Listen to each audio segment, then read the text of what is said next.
Well, welcome to another episode of our biblical series story. And we're going to talk about the Old Testament and slavery. So, controversial topic, especially in today's climate and culture. So, I want to turn this over to Brendan. Yeah, you mentioned in the corresponding article to this video that slavery was an economic necessity in Old Testament times. Can you go more into that? Well, a lot of people, they look at the Old Testament and they see the laws and the regulations in regard to slavery. And as they look at those laws and those regulations, they're thinking, my goodness, how corrupt the Bible is. It should just rather say slavery is wrong, you should not have it. Yeah. And if it condones it or regulates it in any way, shape, or fashion, then that makes the Bible an immoral book.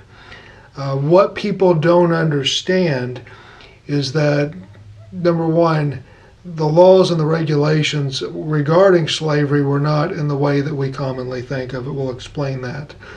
But they also need to understand that the Old Testament was written in an environment where slavery was everywhere. It's been around as long as recorded history. It's always been a pervasive institution. And so even the Jews coming out of Egypt, they came out as slaves, and ones that were very oppressed.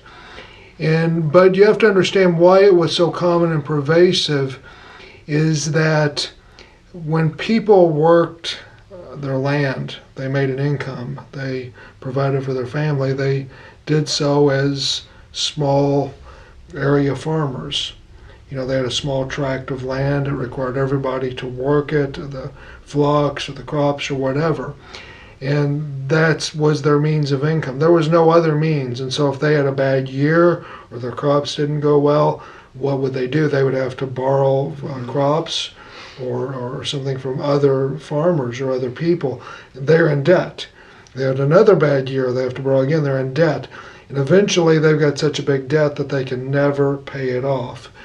And so they're in a default position. And if you're in a default position, then you're going to commit theft. Mm-hmm. And so because of that, what they would have to do is they would have to sell themselves in service to the people they were indebted to. But then they would have to try to work for them to pay off the debt. But in working for them, they could never get ahead to build their own land, their own property. And so because of that, there would develop an economic class that became slaves. Mm-hmm. And not only did they just buy their labor, but they owned the people themselves.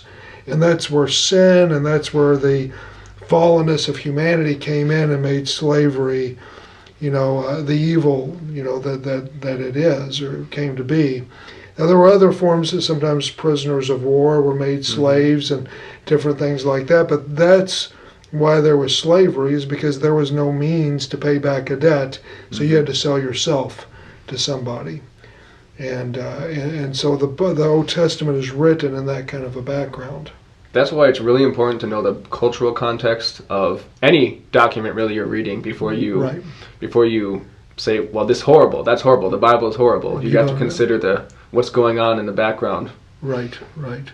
So you kind of mentioned in the article that God changed slavery to a voluntary debt service. Oh. And just to me, that doesn't sound a whole lot better, but maybe we can go into that a little bit more. Right. Well, it was an ingenious plan as I studied it, because when you look at slavery in the Bible, it could be more understood as a debt service. And it was a debt service that kept the Israelites from making a permanent slave class. Mm-hmm. So if they were in the situation to where they owed somebody and they couldn't pay them back, and then they defaulted, God set up a system where they were in a debt service, so that what the person would owe, who was their lender, they wouldn't own the person; they would just own their labor. This was voluntary; they could not force it. If they forced it, then if anybody was forced into anything like that, they would be killed. Pretty strict. So that's that's extremely different from a forced slavery like we, know from the transatlantic slave trade or other things like that. Furthermore, that the debt service could only last for 6 years and no more. It had to be paid off in 6 years. They had to be, and then at the end of 6 years, the person who was the lender had to provide for the person working for them, the person in debt, resources and material goods and everything so that they could rebuild their lives, so that they could get a fresh start. Also, at any point, if somebody was treated harshly in that debt service and they wanted to leave, they could go anywhere in the land of Israel and they could escape and flee without any consequences. They were completely immune, so they could leave. They could enter into it any time. They could leave at any time. And so what this did is it made a way to pay off your debt, but also at the end of that, you could then rebuild your lives. Mm-hmm. If God would have said, you know what, none of that, no debt service, none of that, anything, if somebody owes somebody and they default, what the Israelites would have, they would have sold them on the slave market to other nations, which would have been a horrible evil. They would have perpetuated the evil of slavery. But what happened, because they had this type of system in place, there was not an economic underclass or a permanent economic underclass. Because of that, the Israelites, there were different levels of wealth, mm-hmm. but there was not an oppressive economic underclass, and thus not slavery, or like sometimes we see today in the world, people in just horrible, miserable conditions that they couldn't get out of. The Old Testament and the laws of God regarding debt protected the Israelites from doing that. And God was very clear. He says, you were slaves in Egypt. You were sojourners. So therefore, even if somebody is sojourning and, a foreigner in your own country, treat them well, because you know what it's like to be a sojourner in another country. You were slaves. Now you're redeemed. Mm-hmm. And that is a beautiful picture. And so by the time of Jesus Christ, Israel was one of the nations that had no permanent economic underclass. There were poor people, but not a whole class, that was subjected to that. And that was distinct from most of the nations that were in the Roman Empire at that time.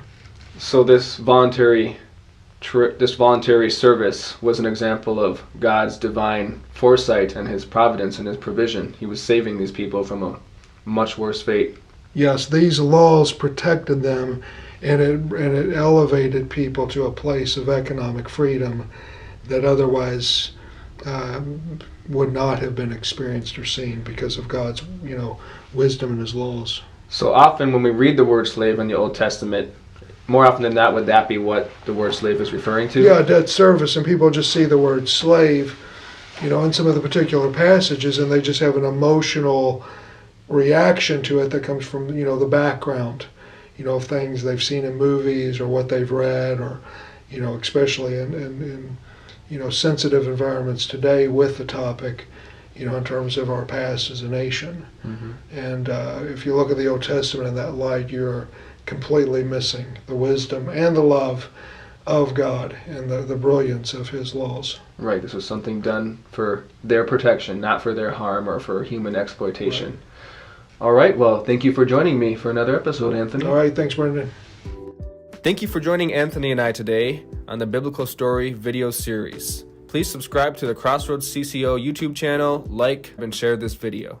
Until next time.